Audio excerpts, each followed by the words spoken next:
السلام علیکم ورحمۃ اللہ وبرکاتہ۔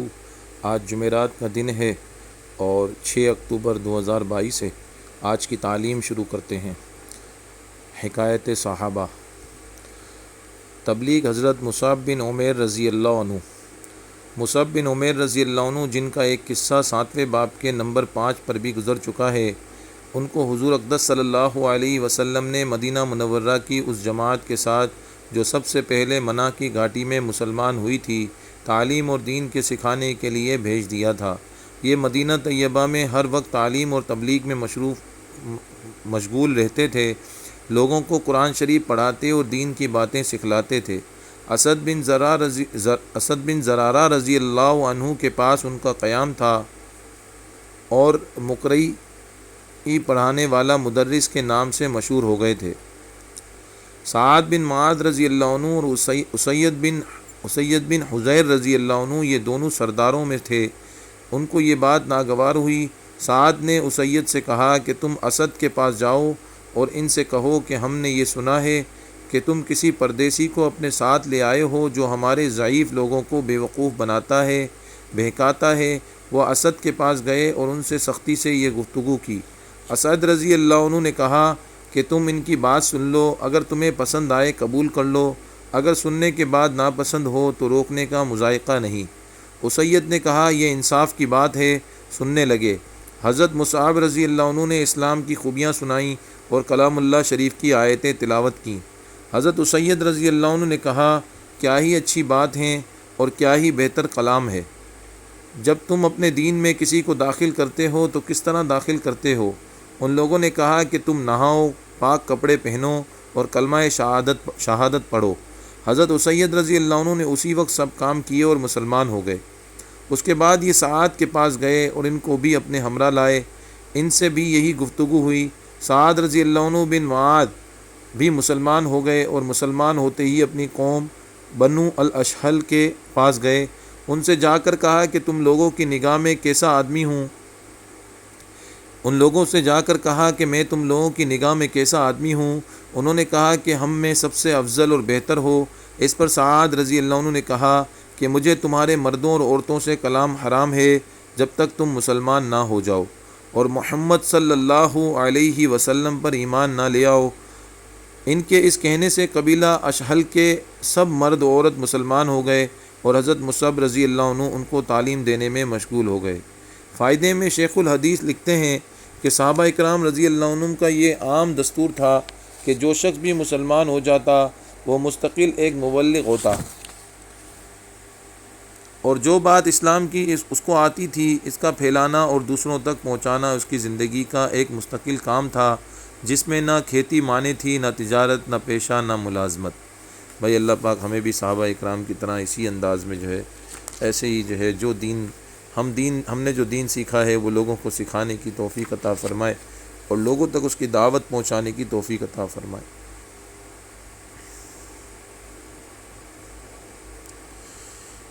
فضائل قرآن۔ ابو سعید رضی اللہ عنہ سے حضور اکرم صلی اللہ علیہ وسلم کا ارشاد منقول ہے کہ حق سبحانہ و تقدس کا یہ فرمان ہے کہ جس شخص کو قرآن شریف میں کی مشغولی کی وجہ سے ذکر کرنے اور دعائیں مانگنے کی فرصت نہیں ملتی، میں اس کو سب دعائیں مانگنے والوں سے زیادہ عطا کرتا ہوں، اور اللہ تعالی شانہ کے کلام کو سب کلاموں پر ایسی ہی فضیلت ہے جیسی کہ خود حق تعالی شانہ کو تمام مخلوق پر۔ یعنی جس شخص کو قرآن پاک کی یاد کرنے یا جاننے اور سمجھنے میں اس درجہ مشغولی ہے کہ کسی دوسری دعا وغیرہ کے مانگنے کا وقت نہیں ملتا، میں دعا مانگنے والوں کے مانگنے سے بھی افضل چیز اس کو عطا کروں گا۔ دنیا کا مشاہدہ ہے کہ جب کوئی شخص شیرینی وغیرہ تقسیم کر رہا ہو اور کوئی مٹھائی لینے والا اس کے ہی کام میں مشغول ہو اور اس کی وجہ سے نہ آ سکتا ہو تو یقیناً اس کا حصہ پہلے ہی نکال لیا جاتا ہے۔ ایک دوسری حدیث میں اسی موقع پر مذکور ہے کہ میں اس کو شکر گزار بندوں کے ثواب سے افضل ثواب عطا کروں گا۔ بھائی اللہ پاک ہمیں وہ قرآن سے یاری کرنے کی توفیق عطا فرمائے۔ قبر میں یہ قرآن ہمارے ساتھ جائے گا نا، اور قرآن اس کی شفاعت قبول کی گئی ہے، تو اس لیے ہمیں قرآن سے یاری لگانے کی اللہ پاک توفیق عطا فرمائے اور دن رات قرآن پڑھنے اور قرآن کو سمجھنے کی توفیق عطا فرمائے۔ فضائل نماز۔ حضور اقدس صلی اللہ علیہ وسلم کا ارشاد ہے کہ نماز چھوڑنا آدمی کو کفر سے ملا دیتا ہے۔ ایک جگہ ارشاد ہے کہ بندہ کو اور کفر کو ملانے والی چیز صرف نماز چھوڑنا ہے۔ ایک جگہ ارشاد ہے کہ ایمان اور کفر کے درمیان نماز چھوڑنے کا فرق ہے۔ فائدے میں شیخ الحدیث رحمۃ اللہ علیہ لکھتے ہیں کہ اس قسم کا مضمون اور بھی کئی حدیثوں میں آیا ہے۔ ایک حدیث میں آیا ہے کہ ابر کے دن نماز جلدی پڑھا کرو کیونکہ نماز چھوڑنے سے آدمی کافر ہو جاتا ہے، یعنی کہیں ایسا نہ ہو کہ ابر کی وجہ سے وقت کا پتہ نہ چلے اور نماز قضا ہو جائے۔ اس کو بھی نماز کا چھوڑنا ارشاد فرمایا۔ کتنی سخت بات ہے کہ نبی اکرم صلی اللہ علیہ وسلم نماز کے چھوڑنے والے پر کفر کا حکم لگاتے ہیں۔ گو علماء نے اس حدیث کو انکار کے ساتھ مقید فرمایا ہے، مگر حضور صلی اللہ علیہ وسلم کے ارشاد کی فکر اتنی سخت چیز ہے کہ جس کے دل میں ذرا بھی حضور اقدس صلی اللہ علیہ وسلم کی وقت اور حضور صلی اللہ علیہ وسلم کے ارشاد کی اہمیت ہوگی، اس کے لیے یہ ارشادات نہایت سخت ہیں۔ اس کے علاوہ بڑے بڑے صحابہ رضی اللہ عنہم جیسا کہ حضرت عمر رضی اللہ عنہ، حضرت عبداللہ بن مسعود رضی اللہ عنہ، حضرت عبداللہ بن عباس رضی اللہ عنہ وغیرہ حضرات کا یہی مذہب ہے کہ بلا عذر جان کر نماز چھوڑنے والا کافر ہے۔ ائمہ میں سے حضرت امام احمد بن حنبل رحمۃ اللہ علیہ، اسحاق بن راہویہ رحمۃ اللہ علیہ، ابن مبارک رحمۃ اللہ علیہ کا بھی یہی مذہب نقل کیا جاتا ہے۔ بھائی اللہ پاک ہمیں جو ہے سچا پکا نمازی بنا دے اور نماز سے بالکل غافل نہ ہوں، اپنی نمازوں کو ہم وقت پہ ادا کرنے والے بن جائیں، نمازوں کی پابندی کرنے والے بن جائیں، 5 وقت کی نماز بالکل جماعت کے ساتھ پڑھنے والے بن جائیں، اور نماز کی سستی سے اللہ ہمیں بچا لے، نماز کی غفلت سے ہمیں بچا لے اللہ پاک۔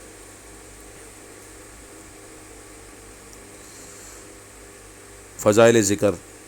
حضور اقدس صلی اللہ علیہ وسلم کا ارشاد ہے کہ لا الہ الا اللہ سے نہ تو کوئی عمل بڑھ سکتا ہے اور نہ یہ کلمہ کسی گناہ کو چھوڑ سکتا ہے۔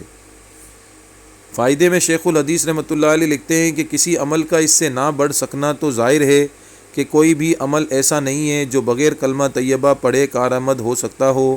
نماز، روزہ، حج، زکوٰۃ، غرض ہر عمل ایمان کا بھی محتاج ہے۔ اگر ایمان ہے تو وہ اعمال بھی مقبول ہو سکتے ہیں ورنہ نہیں، اور کلمہ طیبہ جو خود ایمان لانا ہی ہے وہ کسی عمل کا محتاج نہیں۔ اسی وجہ سے اگر کوئی شخص فقط ایمان رکھتا ہو اور ایمان کے علاوہ کوئی عمل صالح نہ ہو تو بھی وہ کسی نہ کسی وقت انشاءاللہ جنت میں ضرور جائے گا، اور جو شخص ایمان نہ رکھتا ہو خواہ وہ کتنے ہی پسندیدہ اعمال کرے نجات کے لیے کافی نہیں۔ دوسرا جزو کسی گناہ کو نہ چھوڑنا ہے۔ اگر اس اعتبار سے دیکھا جائے کہ جو شخص آخری وقت میں مسلمان ہو اور کلمہ طیبہ پڑھنے کے بعد فوراً ہی مر جائے تو ظاہر ہے کہ اس ایمان لانے سے پہلے کفر کی حالت میں جتنے گناہ کیے تھے وہ سب بالاجماع جاتے رہے، اور اگر پہلے سے پڑھنا مراد ہو تو حدیث شریف کا مطلب یہ ہے کہ یہ کلمہ دلوں کی صفائی اور ثقل ہونے کے ذریعہ ہے۔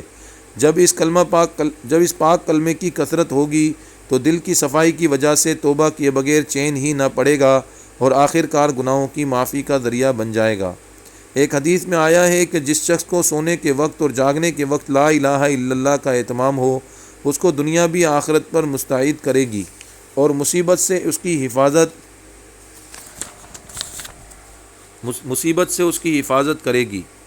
حضور صلی اللہ علیہ وسلم کا ارشاد ہے کہ ایمان کے 70 سے زیادہ شاخیں ہیں، بعض روایت میں 77 آئی ہیں، ان میں سب سے افضل لا الہ الا اللہ کا پڑھنا ہے، اور سب سے کم درجہ راستہ سے کسی تکلیف دہ چیز، اینٹ، لکڑی، کانٹے وغیرہ کا ہٹا دینا، اور حیا بھی ایک خصوصی شعبہ ہے ایمان کا۔ اللہ پاک ہمیں جو ہے وہ ذکر لا الہ الا اللہ کی کثرت نصیب فرمائے، اور لا الہ الا اللہ جو ہے اس میں جو ہے وہ ہمیں خوب جو ہے وہ لا الہ الا اللہ پڑھنے کی زیادہ سے زیادہ توفیق عطا فرمائے۔ روزانہ کم از کم 100 دفعہ لا الہ الا اللہ، اور ایک جگہ پڑھا میں نے کہ 1200 دفعہ لا الہ الا اللہ روزانہ پڑھیں تو بڑے بڑے مسئلے حل ہو جاتے ہیں۔ تو ہم ذکر کرنے والے بن جائیں اور زیادہ سے زیادہ کثرت سے ذکر کریں۔ فضائل تبلیغ۔ حدیث، نبی کریم صلی اللہ علیہ وسلم کا ارشاد ہے، جو شخص کسی مسلمان کی پردہ پوشی کرتا ہے اللہ جل شانہ دنیا اور آخرت میں اس کی پردہ پوشی فرماتے ہیں، اور اللہ تعالیٰ بندے کی مدد فرماتے ہیں جب تک کہ وہ اپنے بھائی کی مدد کرتا ہے۔ دوسری جگہ ارشاد ہے کہ نبی کریم صلی اللہ علیہ وسلم کا ارشاد ہے کہ جو شخص کسی مسلمان کی پردہ پوشی کرتا ہے اللہ جل شانہ قیامت کے دن اس کی پردہ پوشی فرمائے گا۔ جو شخص کسی مسلمان کی پردہ دری کرتا ہے اللہ جل شانہ اس کی پردہ دری فرماتا ہے، حتیٰ کہ گھر بیٹھے اس کو رسوا کر دیتا ہے۔ الغرض بہت سی روایت میں اس قسم کا مضمون وارد ہوا ہے، اس لیے مبلغین حضرات کو مسلمان کی پردہ پوشی کا اہتمام بھی نہایت ضروری ہے، اور اس سے زیادہ بڑھ کر اس کی آبرو کی حفاظت ہے۔ نبی کریم صلی اللہ علیہ وسلم کا ارشاد ہے کہ جو شخص ایسے وقت میں مسلمان کی مدد نہ کرے کہ اس کی آبرو ریزی ہو رہی ہو تو اللہ جل شانہ اس کی مدد سے ایسے وقت میں اعراض فرماتے ہیں جب کہ وہ مدد کا محتاج ہو۔ ایک دوسری حدیث میں نبی کریم صلی اللہ علیہ وسلم کا ارشاد مبارک ہے کہ بدترین سود مسلمانوں کی آبرو ریزی ہے۔ بھائی اللہ پاک جو کچھ سنا اور جو کچھ ہم نے پڑھا ہے اس پر عمل کرنے کی توفیق عطا فرمائے۔ بات اصل میں یہ ہے کہ یہ سب تعلیم کا مقصد یہ ہے کہ ہمارے دلوں میں یہ بات اتر جائے اور ہم جو ہے اعمال کے پابند بن جائیں، لا الہ الا اللہ کے ساتھ مضبوطی کے ساتھ جڑ جائیں۔ یہ لا الہ الا اللہ کی ساری دعوت ہے، یہ لا الہ الا اللہ کے ساتھ جوڑنا ہے، لا الہ الا اللہ ہمارے دلوں میں گھر کر جائے، اسی لیے تعلیم ہوتی ہے، اسی لیے یہ ساری دعوت و تبلیغ کا کام، اتنا بڑا کام اسی لیے چل رہا ہے کہ لوگوں کے دلوں میں لا الہ الا اللہ اتر جائے، اور یہ لا الہ الا اللہ کی صدا دنیا میں گونجے، اور لا الہ الا اللہ سب سے اونچا ہو جائے، لا الہ الا اللہ سب سے بلند ہو جائے۔ ہم پر اللہ رب العزت کا کتنا احسان ہے کہ اللہ رب العزت نے ہمیں لا الہ الا اللہ دیا۔ یہ لا الہ الا اللہ میرے رب کا احسان ہے، بس اسی لا الہ الا اللہ کی محنت ہے، اسی لا الہ الا اللہ کے لیے بھاگ دوڑ ہے، اسی لا الہ الا اللہ کو دل میں اتارنے کے لیے ساری محنتیں ہیں، ساری مشقتیں ہیں۔ یہ اللہ کے راستوں کا نکلنا، یہ چلے 4 مہینے لگانا، یہ سال لگانا، یہ اسی بات کی محنت ہے کہ لا الہ الا اللہ دل میں گھر کر جائے اور موت کے وقت یہ کلمہ نصیب ہو جائے، ہماری زندگی بھی اچھی ہو جائے، ہماری موت بھی اچھی ہو جائے، ہماری قبر بھی اچھی ہو جائے۔ اسی کی دعوت چل رہی ہے، اسی لیے تعلیم کا یہ سلسلہ شروع کیا ہے کہ کاش لوگوں کے دل میں بات اتر جائے۔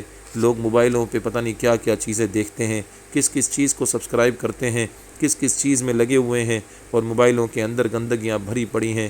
ایسے مواقع پر ہم چاہتے ہیں کہ کچھ لوگ ہم جو ہے کچھ لوگ ایسے تیار ہو جائیں جو تعلیم کو عام کریں، جو دعوت کے اس کام کو عام کریں، جو فضائل اعمال کی تعلیم کو عام کریں، لوگوں تک فضائل اعمال کی تعلیم زیادہ سے زیادہ پہنچائیں، لوگوں کے دل بدلنے کی محنت کریں، لوگوں کو دعوت پہ لگانے کی محنت کریں، لوگوں کو ایمان والا بنانے کی محنت کریں۔ اس گندگی میں بیٹھ کر مشکل ہے یہ کام، کیونکہ بہت کم لوگ جو ہے وہ دعوت کو سننے کی طرف جاتے ہیں یا دعوت کی طرف جاتے ہیں۔ ہم محنت کریں گے، کوشش کریں گے، ایک دن ایسا آئے گا کہ بہت سارے لوگ جو ہے وہ دعوت کے اس کام کے ساتھ جڑ جائیں گے، ہماری تعلیم بہت سارے لوگوں تک پہنچے گی، ایک دن ایسا آئے گا، لیکن اس کے لیے ہمیں محنت کرنی پڑے گی، ہمیں کوشش کرنی پڑے گی۔ جو اس دعوت کو سنے، جو اس تعلیم کو سنے، وہ آگے سے آگے اس تعلیم کو پہنچائے، وہ لوگوں تک اس بات کو پہنچائے اور لوگوں کو تیار کرے، لوگوں کو سبسکرائب کروائیں، لوگوں کے پاس بھیجیں، لوگوں کو ترغیب دیں کہ بھائی اگر آپ تعلیم نہیں سن سکتے، ویسے تو افضل یہی ہے کہ آپ مسجد میں جا کے تعلیم سنیں، اور اگر نہیں سن سکتے تو گھروں میں سنیں۔ انشاءاللہ آج جمعرات بھی ہے، اور جمعرات کے دن شب جمعہ کا جور ہوتا ہے، عصر سے اشراق تک کی ترتیب ہوتی ہے۔ آپ سب حضرات کو خصوصی دعوت ہے میری طرف سے، یہ دعوت آگے تک لوگوں تک پہنچا دیں تاکہ لوگ شب جمعہ میں آنے والے بن جائیں، اور شب جمعہ میں جب آ جائیں گے پورا ہفتہ انشاءاللہ اللہ رب العزت ایمان کے مزے دے گا، پورے ہفتے ایمان کے مزے، پورے ہفتے اعمال کے مزے۔ شب جمعہ کا مزہ لے لو، پورے ہفتے ایمان اور اعمال کا مزہ لے لو۔ شب جمعہ کی پابندی کریں، آج عصر سے اشراق تک کی ترتیب کے لیے اپنا کھانا اپنا بستر لے کر آئیں اور شب جمعہ میں لازمی شرکت کریں، پورا وقت دیں گے انشاءاللہ تو پورا فیض اٹھائیں گے۔